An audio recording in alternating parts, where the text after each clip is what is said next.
안녕하세요. 시어머니와 함께 사는 30대 전업주부입니다. 주변 지인들에게 시어머니와 함께 산다고 하면 다들 힘들겠다고 하며 안쓰러운 눈빛을 보내더라고요. 솔직히 친정엄마랑 같이 살다가도 싸우는데 시어머니와 같이 살면 불편한 점도 있긴 합니다. 무엇보다 삼시세끼 밥을 다 챙겨드리기가 쉽지는 않아요. 그래도 함께하는 게 싫지는 않네요. 사실 처음부터 시어머니와 저 사이가 좋았던 건 아닙니다. 결혼 후 처음으로 시댁 가던 날 시어머니는 아주 못마땅한 표정을 지으셨어요. 나는 네가 승무원이라 집에 자주 없어서 우리 아들이 걱정된다. 너가 해외에 있더라도 우리 아들 잘 챙겨. 엄마, 내가 무슨 한두 살 먹은 어린애야? 희연이가 날 낳은 것도 아닌데 얘가 날 왜 챙겨? 난 내가 알아서 잘하니까 괜히 희연이한테 그런 소리 하지 마. 변호사라는 직업이 얼마나 힘든 일이야. 재판하고 하는 게 얼마나 정신적인 스트레스인데. 그래서 일 안 하고 집에서 너만 내조할 며느리를 구하고 싶었는데, 에휴. 요새 같은 세상에 그런 이야기하면 밖에서 욕먹어요. 그리고 나 못지않게 스튜어디스도 스트레스 많이 받아요. 요새 비행기에 진상 부리는 손님이 얼마나 많다고. 그리고 불편한 유니폼 입고 몇 시간씩 비행기에서 서서 일하는 게 얼마나 어렵다고. 나는 그나마 앉아서라도 일하지. 솔직히 그렇게 따지면 나보다 희연이가 더 힘들다고. 유니폼 이야기 나와서 말인데 나는 솔직히 너가 다리 훤히 내놓고 몸에 다 드러낸 옷 입고 일하는 게 싫다. 꼴사납게 그게 뭐니? 어머니 눈에는 변호사인 승준 씨보다 스튜어디스인 제가 못나 보일 수 있지만요. 저는 제 일에 자부심을 느끼고 아주 즐겁게 일하고 있어요. 그리고 유니폼이 치마라서 어쩔 수 없이 다리를 보여야 하는 건 사실이지만 남들 눈이 찌푸려질 정도로 짧거나 보기 흉한 건 아니잖아요. 그렇게 따지면 여학생들 교복도 치마가 아닌 바지로 바꿔야죠. 안 그래요? 너 아주 당돌하구나. 어디서 시어미한테 말대답이야? 엄마가 먼저 희연이한테 유니폼이 꼴사납다고 했잖아. 왜 갑자기 희연이 직업 가지고 트집을 잡냐고요? 결혼식까지 다 올리고 혼인신고까지 다 한 이 마당에. 못난 놈, 여자 치마폭에 쌓여서 아주 정신을 못 차리는구나. 내가 너를 그렇게 키웠어? 아주 희연이 전현이 내 아들 제대로 훈련왔어. 이승준, 너가 이러면 이럴수록 나는 희연이를 더 괴롭게 할 거다. 다시는 내 앞에서 희연이 편들지 마. 시어머니는 남편에게 화를 버럭 내고는 방에 들어갔습니다. 시어머니 뒷모습을 보니 앞으로 결혼 생활이 심히 걱정되었어요. 역시나 시어머니는 틈만 나면 제게 시어머니 노릇을 하려고 시도했습니다. 어쩌다 한 번씩 시댁에 가면 주방 일은 당연하다는 듯이 다 제 몫이었고 남편 잘 챙기라는 잔소리를 들어야만 했어요. 그나마 다행인 건 스튜어디스 업무 특성상 명절이라고 쉬는 게 아니었고 스케줄도 일정하지가 않아서 시어머니를 자주 보지 못했습니다. 그래서 힘들고 기분 상해도 그냥 참고 있었어요. 자주 보는 사이도 아닌데 굳이 싸울 필요는 없잖아요.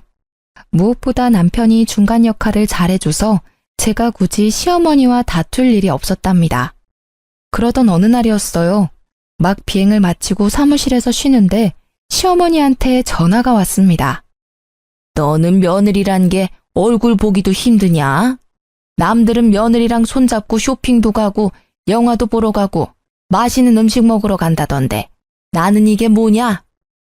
항상 절 볼 때마다 벌레 보는 듯한 표정을 지으시던 시어머니가 며느리와 시간을 못 보낸다고 신세한탄을 하는데 조금 어이가 없었습니다. 속으로는 영화 보러 같이 가자고 해도 싫어하실 거 아니냐고 말하고 싶었지만 비행이 막 끝나 피곤해서 굳이 통화를 길게 하고 싶지는 않았어요. 어머니, 다음에 저 쉬는 날에 같이 영화도 보러 가고 해요. 그런데 무슨 일로 전화하셨어요? 시어미가 며느리한테 전화도 못하냐? 영화는 바라지도 않는다. 네가 좀 바쁜 몸이니? 나는 네가 바쁜 거 다 이해할 테니 다만 이제부터는 매일 안부 전화해. 그래도 가족인데 생사는 확인해야 하지 않겠어? 매일 안부 전화요? 그래. 매일 보겠다는 것도 아니고 핸드폰으로 전화 한 통 하자는데 싫냐? 싫은 건 아니지만 스케줄이 낮에만 있는 게 아니고 밤에도 있어서 힘들 것 같은데요. 게다가 해외에 나가 있으면 시차 차이 때문에 저는 낮이지만 어머니는 밤일 수도 있고요. 상관없어. 그래도 매일 전화해. 하루도 빠짐없이. 참, 승준이한테는 말하지 말고. 왜요? 그래도 남편도 알아야. 승준이 재판으로 정신없는 아이다.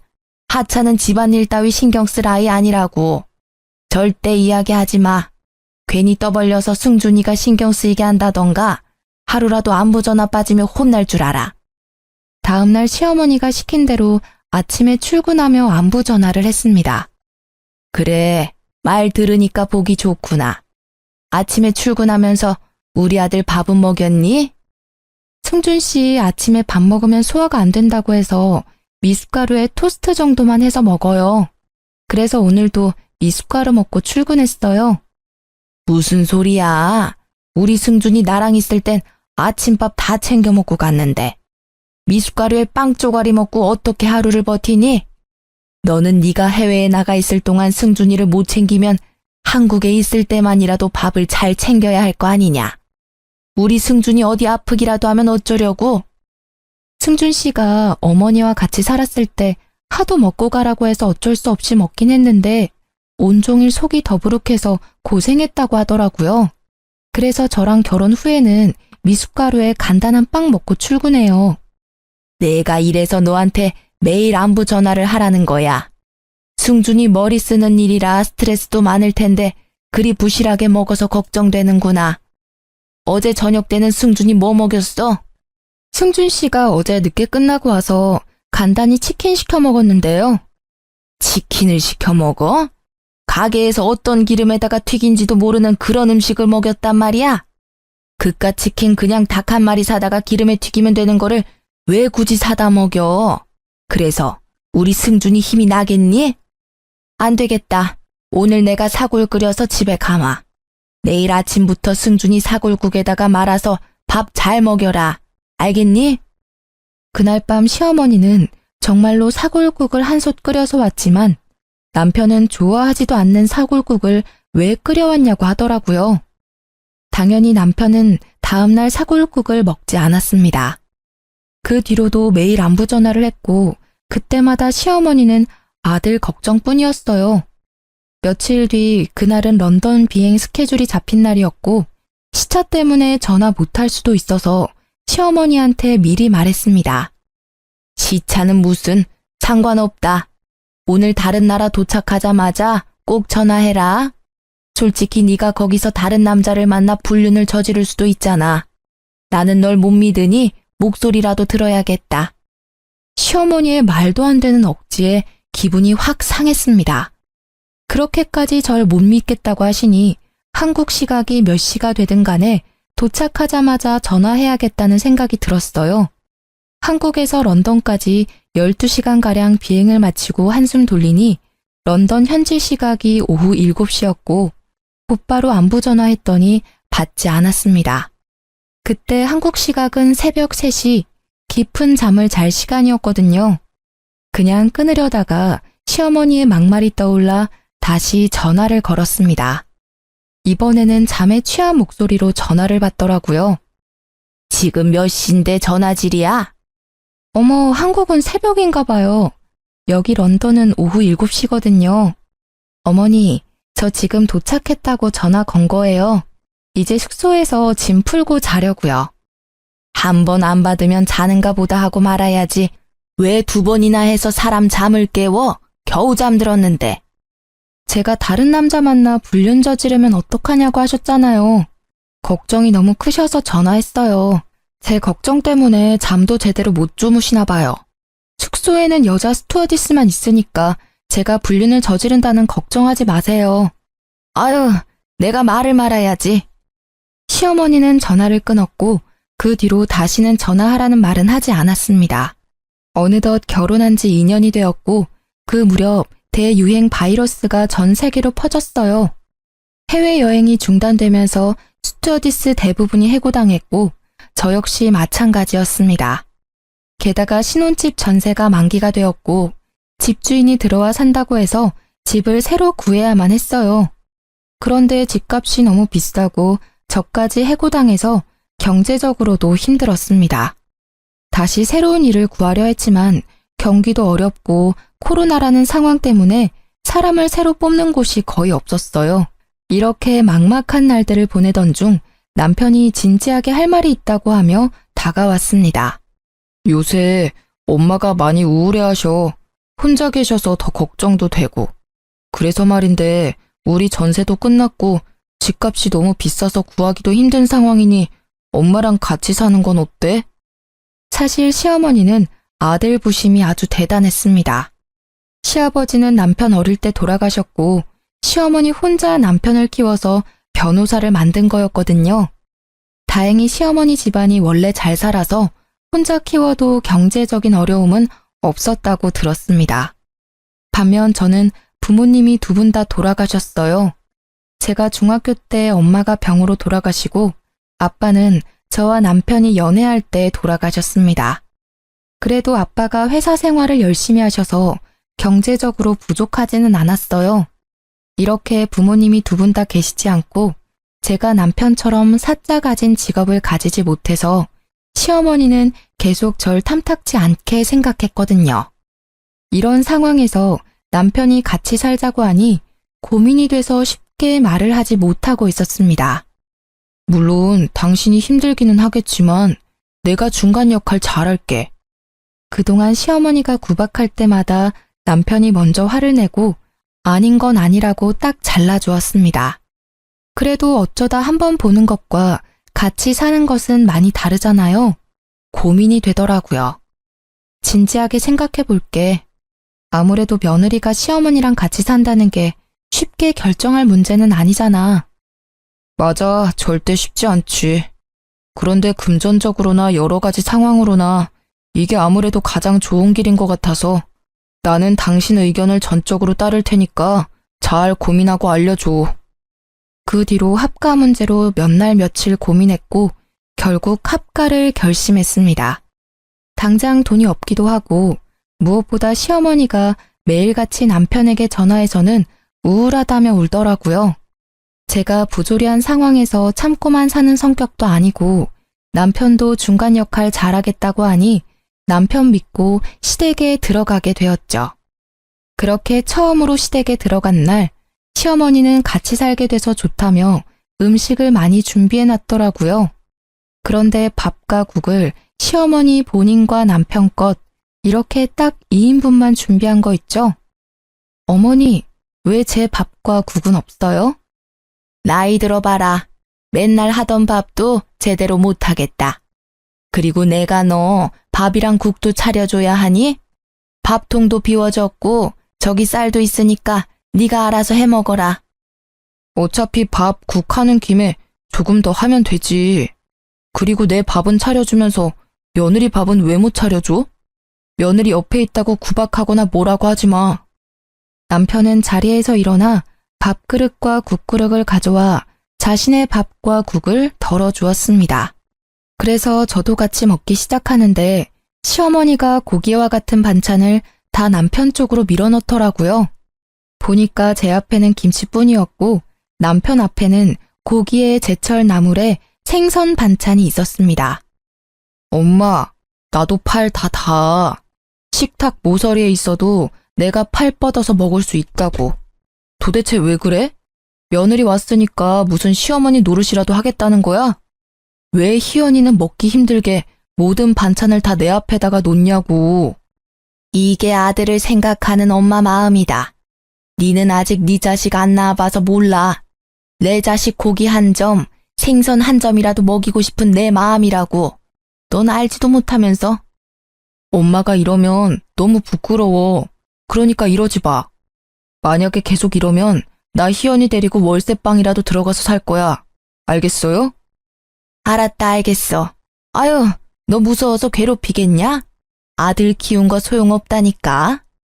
하지만 말과는 다르게 시어머니 눈은 저를 매섭게 흘겨보고 있었습니다. 다음 날 아직 날이 밝지도 않은 새벽 5시부터 시어머니가 저만 깨워서는 조용히 나오라고 성화였어요. 아직 해도 안 떴는데 왜 벌써 깨우세요? 벌써? 너는 생각이 있는 거냐 없는 거냐? 승준이 출근해야 하니 얼른 아침밥 준비해야 할 거 아니냐? 어제 내가 식재료 다 써버려서 냉장고 텅텅 비었으니 얼른 새벽 시장 가서 장 봐. 얼른 나가라고 독촉해서 어쩔 수 없이 새벽 시장에 갈 채비를 위해 방으로 향했습니다. 어디 가는 거냐? 새벽 시장 가라니까. 왜 도로 방에 들어가? 이 새벽에 잠옷 입고 머리 이러고 시장 가면 사람들이 저 제정신 아닌 사람으로 봐요. 옷은 갈아입고 나가야죠. 지갑도 챙기고요. 방에 들어가니 잠기가 밝은 남편이 이미 일어나서는 신경이 곤두서 있었습니다. 아직 해도 안 떴는데 무슨 일이야? 어머니가 당신 아침 먹여야 한다고 밥상 준비하라고 그러시네. 그래서 지금 새벽 시장에 장 보러 가. 남편은 제 말이 떨어지기가 무섭게 방문을 열었습니다. 문 앞에서는 시어머니가 팔짱을 끼고 제가 나오기만을 기다리고 있었어요. 그런데 기다리던 제가 아닌 남편이 나오자 당황해 하더라고요. 아, 아들 일어났어? 좀 더 자지 않고. 계속 들락날락 하는데 내가 어떻게 자. 그리고 내가 언제부터 아침 챙겨 먹었다고. 엄마가 아침밥 차려줘도 나 안 먹었잖아. 기억 안 나? 나 희연이한테 아침 차려주라는 말 안 했어. 희연이가 아침에 너 밥 차린다고 혼자 일어나 있길래 나도 도와주러 나온 거야. 무슨 말도 안 되는 소리야. 희연이 결혼하고 한 번도 내 아침 차려준 적 없어. 내가 나 아침 안 먹는다고 말해서 아침에는 아예 밥 준비도 안 했다고. 그런데 무슨 갑자기 새벽 5시부터 일어나서 아침을 준비해? 보나마나 엄마가 시킨 거겠지. 희연아, 신경 쓰지 말고 얼른 들어가서 더 자. 남편은 제 손을 붙잡고 방으로 들어갔고 시어머니는 그 뒤에서 아무 말도 못하고 계속 흘겨보았습니다. 그 매서운 눈빛을 보니 앞으로 시집살이가 녹록지 않겠다는 생각이 들었어요. 그리고 속으로 다짐했죠. 당하고만 살지 않으려면 정신 똑바로 차려야겠다고요. 그날 오전 남편이 출근하자마자 시어머니가 저를 불렀습니다. 그러더니 냉장고의 모든 음식을 다 꺼내더라고요. 분명 새벽에는 냉장고에 식재료가 없다고는 했지만 냉장고는 각종 음식으로 가득 채워져 있었습니다. 어느 정도냐면 전쟁 나서 못 사 먹어도 이 냉장고만 있으면 한 달은 넉넉히 먹고 살겠더라고요.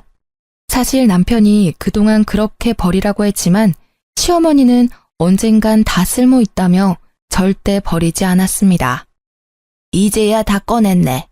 나는 친구들 만나러 다녀올 테니 너는 냉장고 청소도 하고 이 음식들 다 보기 좋게 정리해라.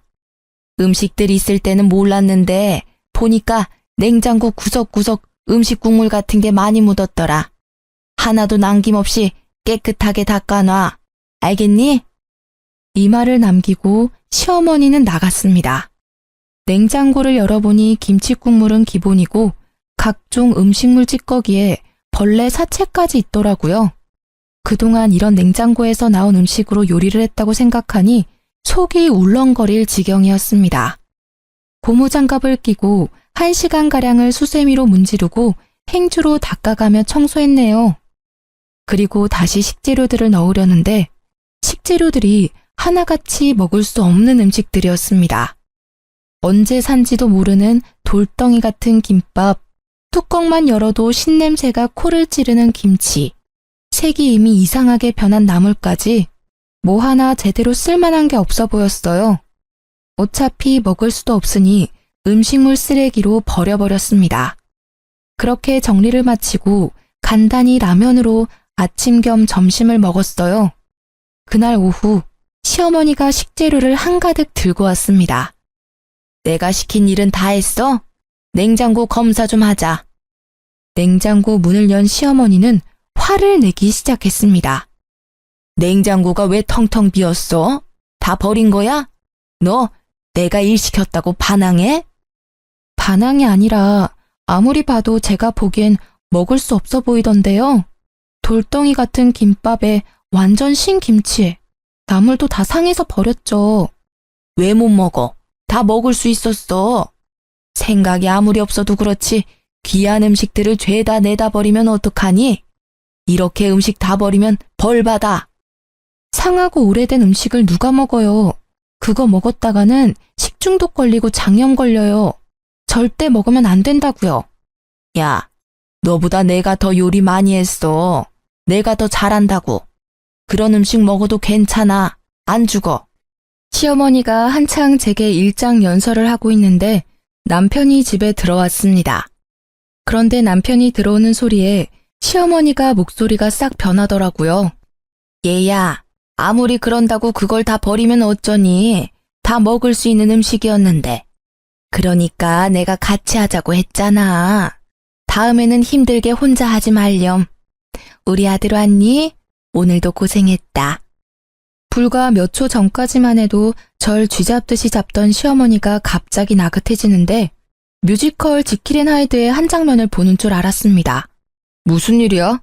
부엌에서 뭐 했어? 내가 잠깐 외출한 사이에 기특하게도 희연이가 냉장고 청소를 다 해놨지 뭐니. 그런데 다 쓸모있는 식재료였는데 다 버렸어. 그래서 잠깐 얘기 좀 하고 있었단다. 드디어 다 버렸어?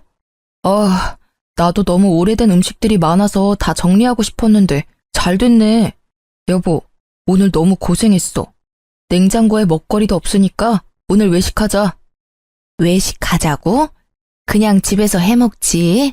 뭐 안 그래도 내가 집에 오는 길에 장도 다 봐왔어. 그냥 장 본 거로 해서 먹자. 희연이랑 나랑 우리 아들 좋아하는 구절판에 갈비찜 하려고 했는데. 오늘 희연이 고생했잖아. 그리고 지금 손이 많이 가는 구절판을 하면 언제 먹고 언제 치워? 그냥 오늘 장 본 건 내일이나 다음에 먹고 오늘은 외식해요. 여보, 가자. 시어머니는 음식을 시키려고 했지만 남편 성화에 어쩔 수 없이 외식하게 되었어요. 외식하면서도 얼마나 절 노려보던지 제 얼굴 반쪽이 달아 없어질 뻔했답니다. 그 뒤로 저와 시어머니는 언제 폭발할지 모르는 아슬아슬한 시간을 보내고 있었어요. 아무래도 시어머니와 붙어있는 시간이 많다 보니 힘들었고 조금이라도 떨어져 있고자 일을 구하기 시작했습니다. 제가 가장 잘하고 좋아하는 게 영어여서 영어 강사 쪽으로 생각하고 수업하는 연습을 해보았어요. 영어 가르치는 게 쉬울 줄 알았는데 역시 말하는 것과 가르치는 것은 달랐습니다. 이대로는 안 되겠다 싶어 목걸이형 녹음기를 사서 녹음 버튼을 눌러 강의하는 연습을 했어요. 중간중간 제 목소리를 들으며 목소리 톤이나 강의가 어떤지 스스로 평가하고 있었습니다. 한창 연습 중인데 시어머니가 부르길래 가보니 엊그제 세탁한 두꺼운 이불을 화장실 욕조에 넣고 물 뿌리고 있더라고요. 어머니, 엊그제 세탁한 이불을 왜 욕조에 넣고 계세요? 뭐 하긴 이불 빨래 해야지. 나는 늙어서 다리 힘이 없으니까 네가 좀 밟아라. 세탁한 지 얼마 되지도 않았는데 이걸 왜 또 빨아요? 그리고 요새는 세탁소에서 이불 빨래도 잘해주는데. 집에서도 충분히 빨래할 수 있는데 쓸데없이 돈을 왜 쓰니? 그리고 엊그제 세탁했지만 냄새 나면 다시 해야지. 얼른 빨래하고 옥상에다가 널어놔. 이불이 이미 흠뻑 젖어 있어서 누군가 다시 빨래해야만 하는 상황이었습니다.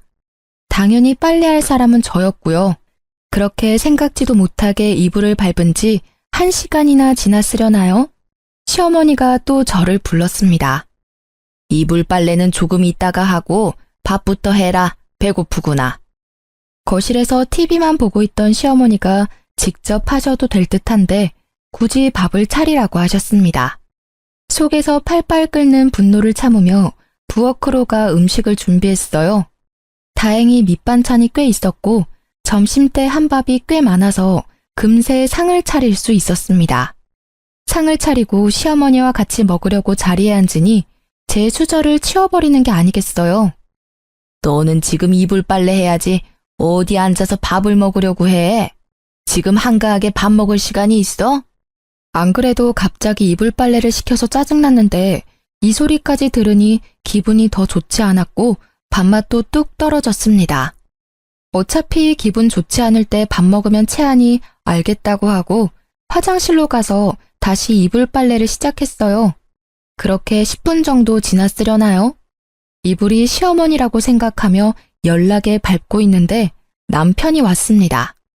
뭐야, 중준이 오늘 야근한다고 하지 않았니? 일이 생각보다 빨리 끝나서 그냥 퇴근했어요.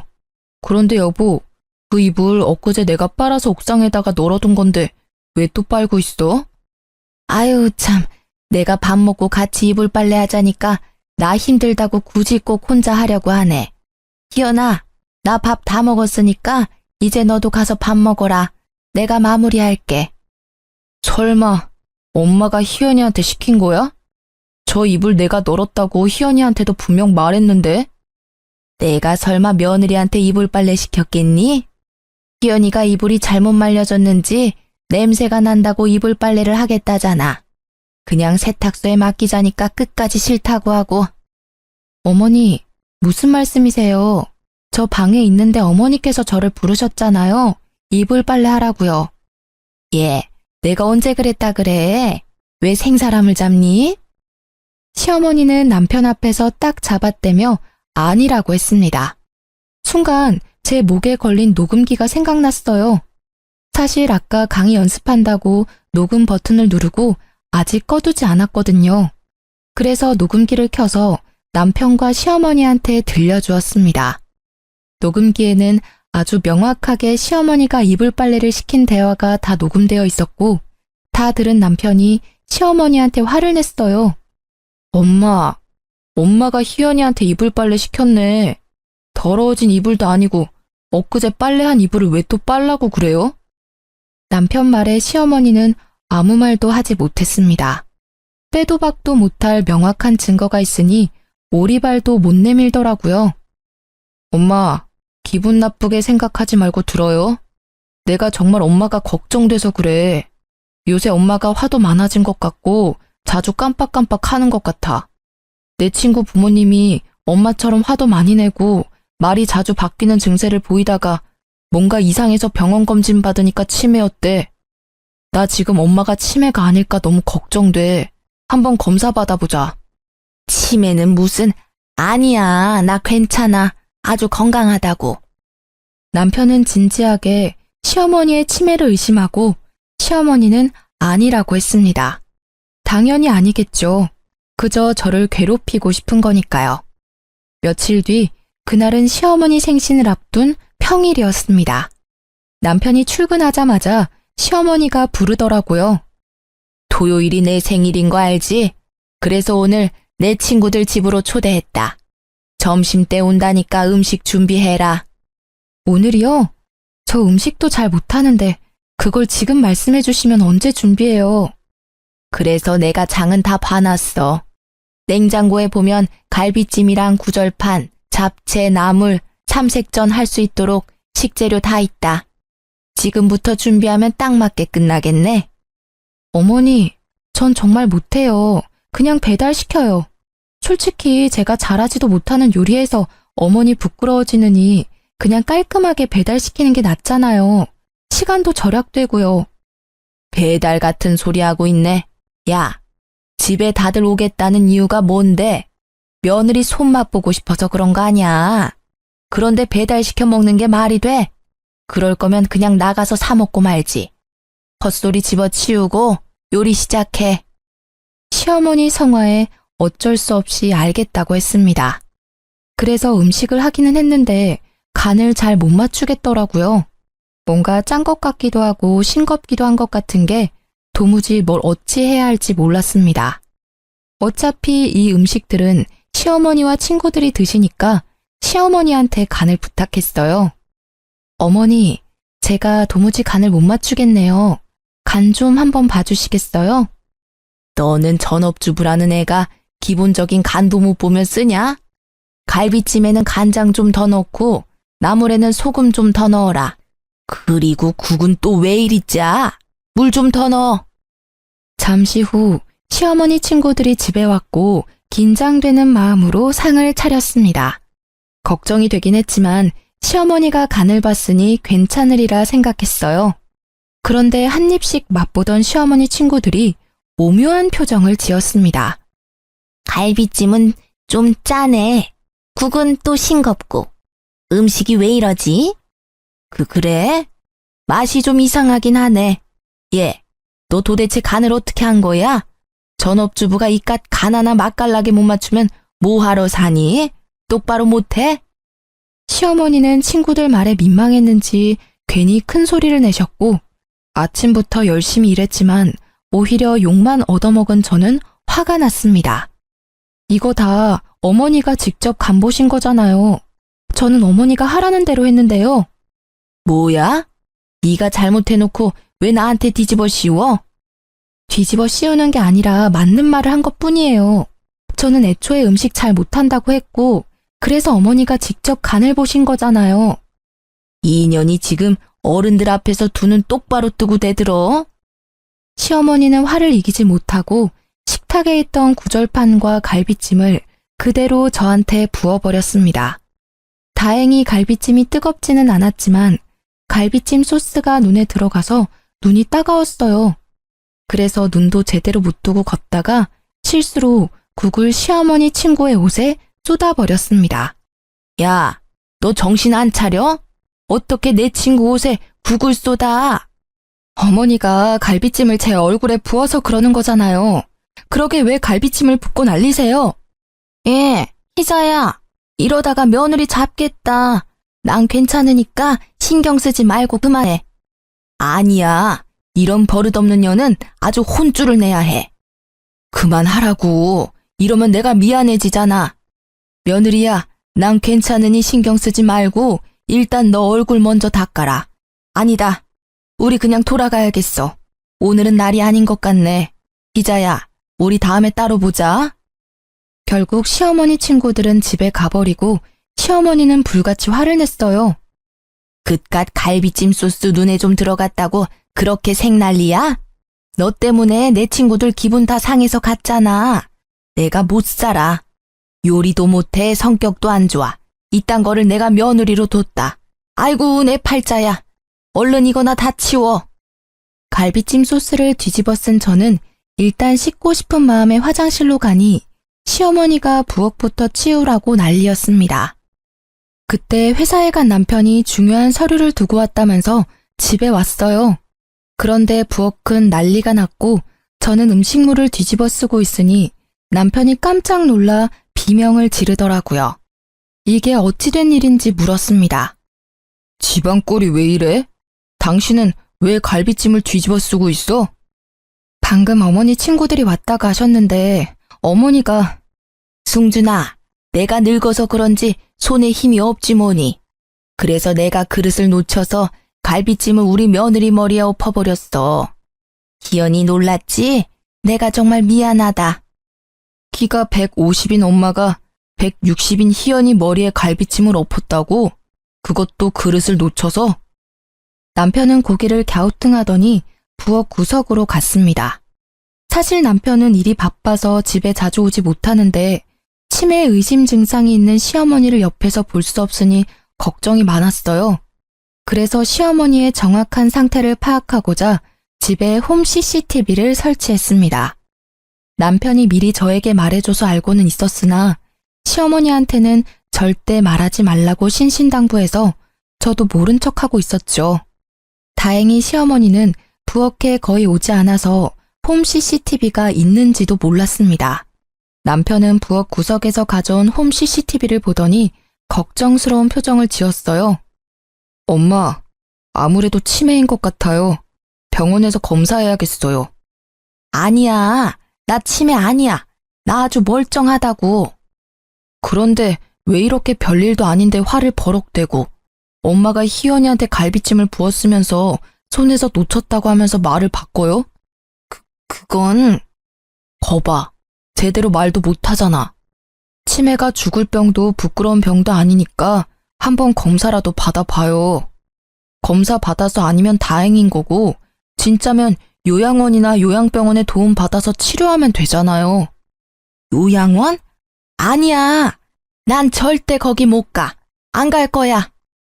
사실 이때는 코로나가 유행했던 때라 한번 요양원에 가면 나오지 못하고 얼굴도 보지 못할 때였습니다. 게다가 시어머니 친구 중에 한 분이 요양원에서 돌아가셨는데 코로나도 걸려서 제대로 된 장례식도 못 치렀어요. 그래서 시어머니는 절대로 요양원은 못 간다고 했고 남편은 상태가 심각하다고 가야 한다고 했죠. 한참을 이야기하다가 일단 남편은 다시 사무실로 갔고 시어머니는 홈 CCTV를 부셔버렸습니다. 너는 이딴 게 있다는 걸 왜 이야기 안 했어? 아니에요. 저도 이게 있는지 몰랐어요. 승준 씨가 혼자 생각해서 한 일인걸요. 물론 알았지만 남편이 시켰던 대로 몰랐다고 딱 잡아댔습니다. 며칠 뒤 토요일, 그날은 시어머니 생신이었고 선물로 고급스러운 스카프를 준비했어요. 그리고 새벽부터 생일상을 차리려는데 남편이 본인 엄마 생신이니 본인도 같이 하겠다고 하더라고요. 사실 요리하는 걸 좋아하는 남편인지라 저는 밑재료만 준비하고 실질적으로 미역국을 끓이고 간을 맞춘 건 남편이었습니다. 우리는 오붓하게 같이 요리하며 생일상을 차리고선 시어머니를 깨웠어요. 시어머니는 상에 차려진 미역국을 한술 뜨더니 숟가락을 딱 내려놓았습니다. 희연아, 국 간이 이게 뭐니? 이게 미역국이니? 그냥 미역이랑 물 섞어 놓은 거지. 아직도 간을 이렇게 못 맞추니? 엄마, 국 이상해? 이거 내가 한 건데. 네가? 네가 왜 내 미역국을 끓여? 엄마 생일이니까 아들인 내가 끓였지. 원래 매년 엄마 생일 때마다 내가 미역국 끓였잖아. 기억 안 나요? 그때야 희연이 제가 해외 나가 있을 때고 지금은 며느리가 집에 있는데 네가 왜 내 미역국을 끓여? 당연히 며느리가 끓여야지. 김희연, 너 설마 내 미역국 끓이기 귀찮아서 우리 아들 시켰어? 아니에요, 어머니. 저는 혼자 준비하려고 했는데 승준 씨가 굳이 같이 하겠다고 해서요. 그리고 아시겠지만 저는 간을 잘 못 맞추잖아요. 저보다는 남편이 간을 잘 맞추니까 미역국도 끓인 거죠. 맛이 없으세요? 전 맛있는데. 그게 아니라 밖에서 일하느라 몸도 마음도 힘든 애가 집에서도 주방일 하는 건 아니지 않니? 승준이가 미역국을 끓인다고 해도 너가 생각이라는 게 있으면 당연히 말려야 하는 거 아니냐고. 어머니, 승준 씨가 매일 주방일 하는 것도 아니고 오늘 딱 하루인데 너무 걱정하시는 거 아니에요? 맞아, 엄마. 내가 뭐 매일 집안일해? 엄마 생일이라서 하루 한 거잖아. 그리고 엄밀히 따지면 피 한 방울 안 섞인 며느리가 미역국 끓이는 것보다 아들인 내가 미역국 끓이는 게 맞지. 안 그래? 시어머니는 표정이 확 일그러지더니 아무 말 없이 밥을 먹었습니다. 아침을 먹은 뒤 시어머니한테 제가 준비한 스카프를 드렸고 다행히 예쁘다고 했어요. 그날 오후 남편은 방에서 잠깐 일하고 있고 저는 화장실에 갔다가 나오는데 시어머니가 선물한 스카프를 들고 저를 몰래 불렀습니다. 그러더니 아주 작은 목소리로 속삭이듯이 말했어요. 스카프가 이게 뭐니? 너는 이 스카프가 예쁘다고 생각해? 네가 한번 이 스카프 둘러봐라. 보는 눈이 촌스러워서는. 시어머니는 제 목에 스카프를 두르더니 거칠게 양끝을 당겼습니다. 힘이 세지는 않았지만 그래도 양끝을 당기니 목이 살짝 졸려서 캑캑댔어요. 그런데 그때 방에서 일하던 남편이 나왔습니다. 지금 이게 뭐 하는 짓이에요? 아니, 그게 아니라. 엄마 진짜 미친 거예요? 왜 목을 졸라요? 도대체 왜 그래요, 왜? 이래도 엄마가 멀쩡하다고요? 지금 엄마 하는 행동을 봐봐요. 대체 왜 아니라고 우기시는 거예요? 그게 아니라, 아들아, 내 말 좀 들어봐. 오해야. 그러나 남편은 이미 화가 나서 시어머니 말을 들으려 하지 않았어요. 화가 난 남편은 방에 들어가더니 외출 준비를 했습니다. 다들 외출 준비해. 엄마 생일이니까 교회로 나가서 이야기하자. 어디로 가는지 궁금했지만 남편 얼굴이 얼음장보다 차가워서 저나 시어머니나 아무 말 못하고 남편을 따라 나설 수밖에 없었습니다. 그렇게 차를 타고 간 곳은 웬 요양원이었어요. 요양원엔 왜 온 거니? 여기 내 친구 아버지가 운영하는 요양원이에요. 엄마가 말도 자주 바뀌고 난폭해지는 게 아무래도 치매 같아서 요양원 알아봤어요. 그럼 날 여기에 보내겠다는 거야? 어떻게 멀쩡한 어미를 버리니? 요새 요양원에 한번 들어가면 죽어서야 나온다던데 난 절대 못 간다. 엄마를 버리려는 게 아니라 의학적인 도움을 받으려는 거예요. 엄마 요새 너무 이상해. 말도 수시로 바뀌고 자주 거칠게 행동하잖아. 조금 전만 해도 엄마가 희연이 목도 조르고 이게 다 치매 초기 증상이래. 나중에 중증 치매로 발전하기 전에 여기서 도움 받자. 아니야, 아니라고. 그럼 도대체 요새 왜 그러는 건데? 이유가 뭐예요? 아이고, 답답해라. 그래, 나 사실 희연이가 싫었다. 하나뿐인 남편과도 같은 내 아들 승준이를 가져갔다는 생각에 일부러 구박한 거야. 말 바뀌었던 거, 희연이에게 거칠게 대했던 거는 희연이가 싫어서 그랬던 거지 정신이 이상해서 그런 건 아니었어. 남편은 이 이야기를 듣고 깊은 한숨을 내쉬었습니다. 엄마, 아무리 그래도 내가 선택한 내 여자야. 나는 이제 엄마 아들이기 전에 희연이 남편이라고. 엄마가 이러면 나는 너무 힘들어지고 엄마와 따로 살 수밖에 없어요. 솔직히 며느리가 시어머니 모시고 사는 거 쉽지 않잖아요. 그런데 그 힘든 일을 군말 없이 희연이가 해줬어. 나는 희연이 아니었으면 이렇게 엄마랑 같이 못 살았을 거야. 그러니까 구박하지 말고 잘 좀 해줘. 만약에 또 이러면 나는 이제 엄마 안 보고 살 수밖에 없어요. 이 말을 마친 남편 눈에서 눈물이 한 방울 툭 떨어졌습니다.